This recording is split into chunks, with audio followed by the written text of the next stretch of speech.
Hello, എല്ലാവർക്കും നമസ്കാരം. എല്ലാവർക്കും നമ്മുടെ പുതിയൊരു വീഡിയോയിലേക്ക് സ്വാഗതം. നമ്മുടെ ഇന്നത്തെ വീഡിയോ എന്ന് പറയുന്നത് അച്ചാച്ചൻ്റെ ചെറിയൊരു പരീക്ഷണമാണ് കേട്ടോ. ചെറിയൊരു പരീക്ഷണം എന്ന് വെച്ചാൽ ഒരു വെള്ള പേപ്പർ ഒരു മെഴുകുതിരി കത്തിച്ച് അതിൻ്റെ മുകളിൽ വെച്ചാൽ അതിൽ അക്ഷരങ്ങൾ തെളിയുമോ ഇല്ലയോ എന്ന് നമുക്ക് നോക്കാം.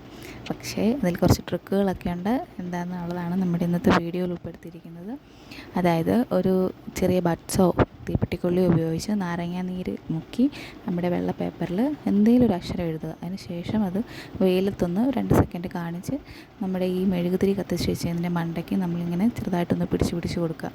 അപ്പം നമ്മൾ എഴുതിയ ആ അക്ഷരം നല്ല ബ്രൈറ്റായിട്ട് അതിൽ തെളിഞ്ഞു വരും. അപ്പം വീഡിയോ ഫുള്ളായിട്ട് കാണുക. അതിൽ നമ്മളെല്ലാം ഉൾപ്പെടുത്തിയിട്ടുണ്ട്. കണ്ടിട്ട് ഇഷ്ടപ്പെടുകയാണെന്നുണ്ടെങ്കിൽ ചാനൽ സബ്സ്ക്രൈബ് ചെയ്യാനും നിങ്ങളെ സപ്പോർട്ട് ചെയ്യാനും മറക്കരുത് കേട്ടോ. വീഡിയോ ലൈക്ക് ചെയ്യാനും ഷെയർ ചെയ്യാനും മറക്കല്ലേ. ഇഷ്ടമുള്ള കമൻറ്റുകളും രേഖപ്പെടുത്തണം. അപ്പോൾ എല്ലാവരും വീഡിയോ ഫുള്ളായിട്ടൊന്ന് കണ്ടു നോക്കൂ. അപ്പോൾ ഇത്രയേ ഉള്ളൂ നമ്മുടെ ഇന്നത്തെ വീഡിയോ. Thank you.